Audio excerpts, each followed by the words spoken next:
清晨10點20分，奶媽飼養員啦，就喺呢個玩具房嗰度，用嗰啲竹竿好用心咁砌咗一個同心圓，即係有2個圈，用嗰啲全部都係竹竿砌成嘅。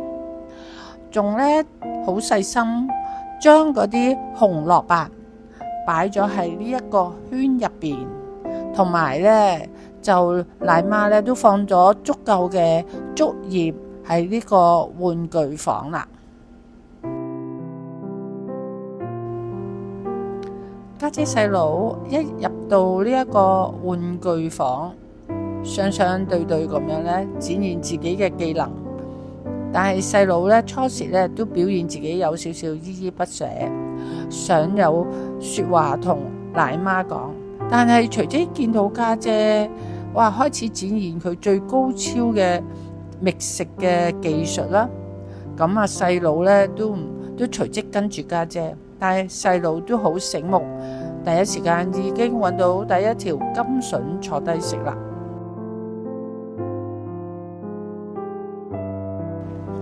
家姐喺呢一個玩具房兜咗個圈，就發現呢個同心圈入邊呢有紅蘿蔔，佢呢就右手執起個紅蘿蔔，左手呢就揸住咗竹竿，好安安穩穩，好開心咁開餐。點知呢細佬呢從側邊見到家姐食得咁滋味，梗係心思思啦，於是呢就想呢行埋嚟分一杯羹。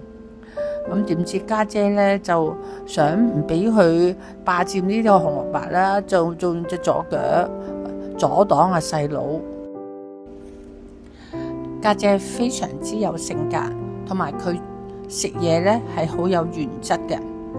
佢對於食嘢呢好有要求，唔啱食嘅嘢佢就唔理咁多，抌咗佢。又再聞下第2支竹竿，為咗揾食唔啱食嘅，佢就極速抌咗佢，再揾，為咗揾到自己最啱食嘅，佢先至食嘅。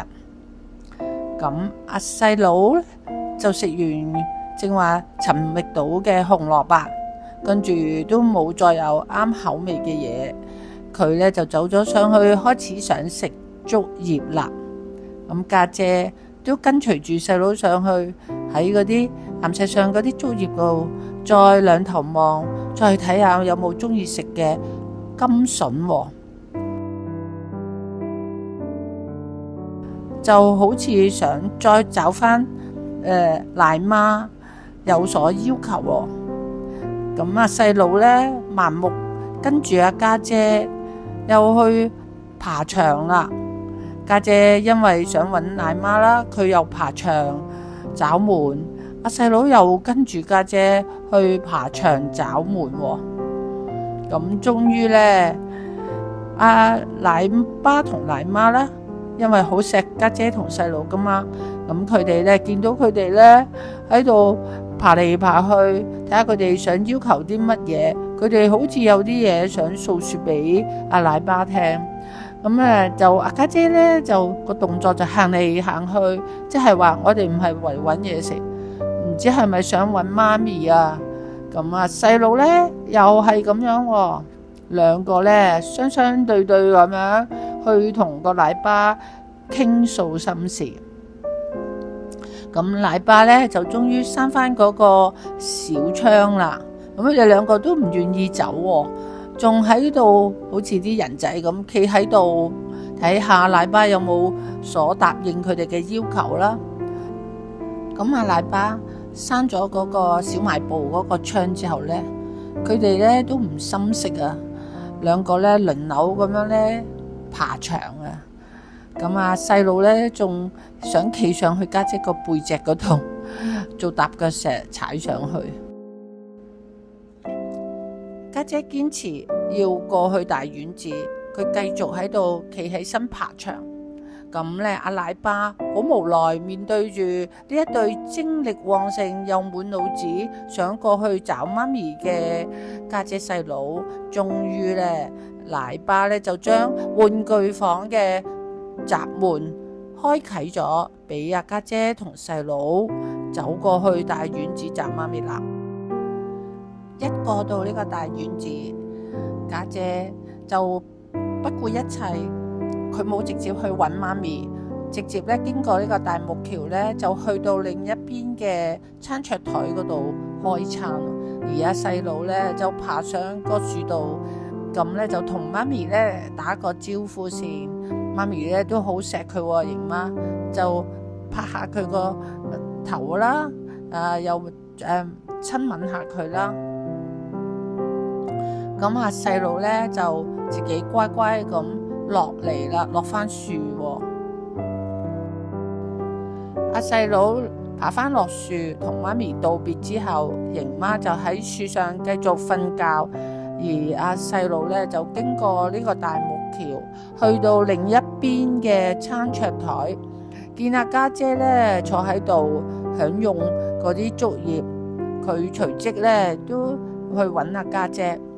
家姐咧就沒有急速咁去揾媽咪噶，佢從容不迫咁過咗呢個大木橋，嚟到呢一邊嘅餐桌台嗰度，低頭咧享用呢一啲新鮮脆綠嘅竹子。細佬嚟到啦，兩姐弟咧就並肩坐喺呢一個餐桌旁，畫面睇嚟咧，佢哋兩個雙雙對對，額外咁好溫馨。佢哋咧專注好安定咁樣咀嚼住呢啲好美味嘅竹葉。細祖嘅性格就係大開大埋、大搖大擺咁樣喺度吃佢呢啲新鮮嘅竹葉。咁咧就阿家姐咧，我哋之前介紹佢咧好有性格嘅，對選擇食物咧專係食自己中意嘅食物。如果唔中意嘅，佢就好快脆抌低，又另覓一啲佢自己喜歡食嘅食物啦。所以佢喺餐桌度咧，都不時咧轉換位置喺度咧選擇嗰啲佢認為好食嘅美味嘅竹葉。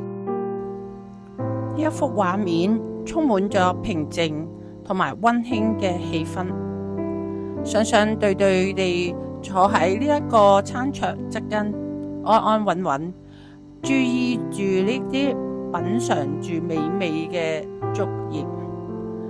長達20分鐘嘅專屬美食時光，盡顯大熊貓慢條斯理、悠然自得嘅天性。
家姐咧食到大約有7成飽，就離開呢個餐桌啦。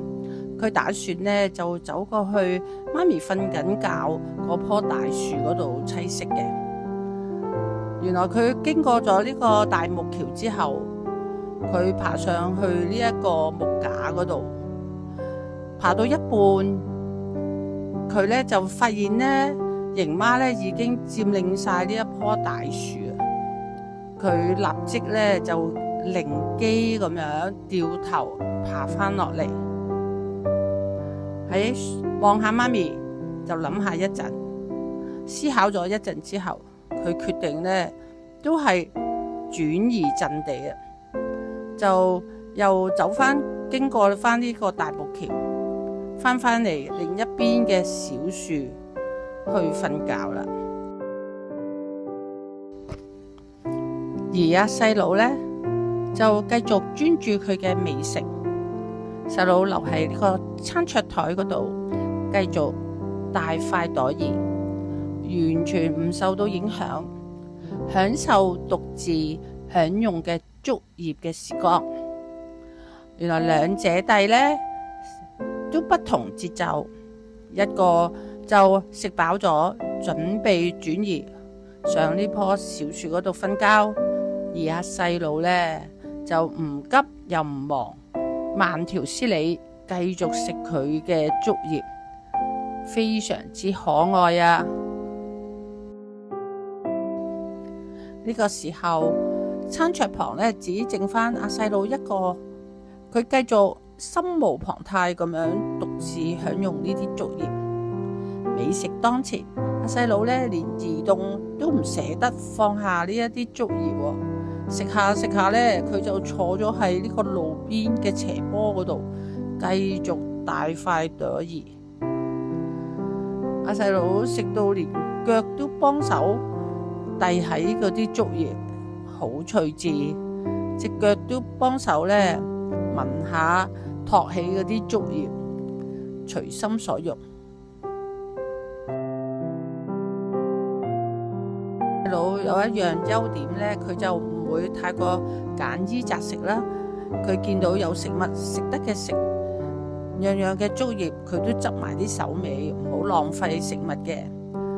佢呢隨心所欲咁樣一味選擇，連竹枝啊、竹葉啊乜都食清光。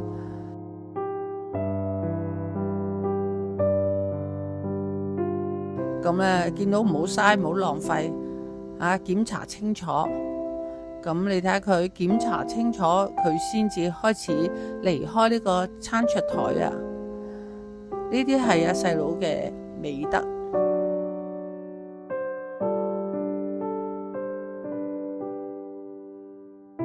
細佬終於將嗰啲竹葉全部消滅乾淨，心滿意足咁樣填飽咗個肚。食飽之後，滿足咁樣開始離開個餐桌台，搖頭晃腦咁樣踏上去呢個大木橋，決定去襲擊媽咪啊！細佬呢三爬兩步就登上呢一個瑩媽棲息嘅大樹，正在瞓着嘅瑩媽點都估唔到呢個小魔王呢竟然會直接上到嚟呢一個樹嗰度，硬生生咁要扯阿瑩媽呢落樹喎。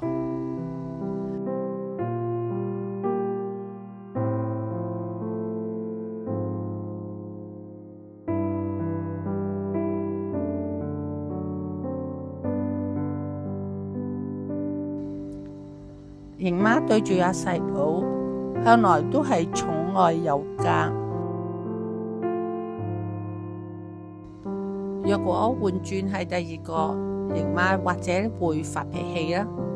但係對住阿細佬萬般寵愛嘅小家伙，瑩媽呢毫無脾氣，滿眼無奈同埋好縱容，就順應阿細佬嘅要求。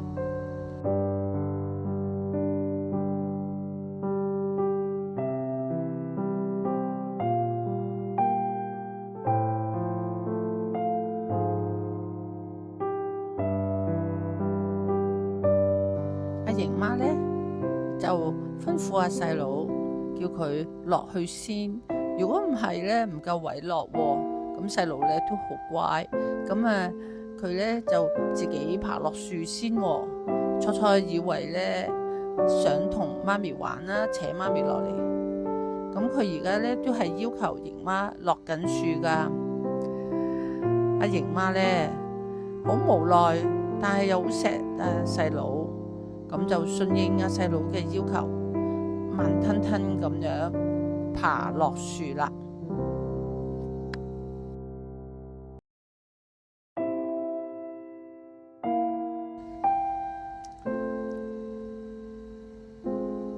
細佬呢就係咁樣扯媽咪，猛叫媽咪落樹喎。咁阿瑩媽呢就順應佢嘅要求啦，乖乖咁慢慢爬落樹。正當媽咪爬咗落去嗰個棲息架嗰度，準備繼續休息啦，點知呢，細佬見到媽咪啱啱騰出咗嘅位置，佢立即呢眼明手快咁樣佔據咗呢個高地。佢敏捷無比咁樣爬咗上去呢一棵大樹，瞓咗喺啱啱媽咪殘留咗媽咪體溫嘅專屬靚位，上演咗一場完美嘅雀巢鳩佔。細佬呢打個瞌睡，眼皮一眨，幾秒鐘就進入夢鄉，呼呼聲大瞓啦。而瑩媽好無奈，就仆咗喺呢一個棲息架度繼續瞓覺。最留低好笑嘅地方，瑩媽呢就獨自趴喺嗰個棲息架上邊，睇住呢一個蝦媽咪發揮到極致嘅百厭細佬。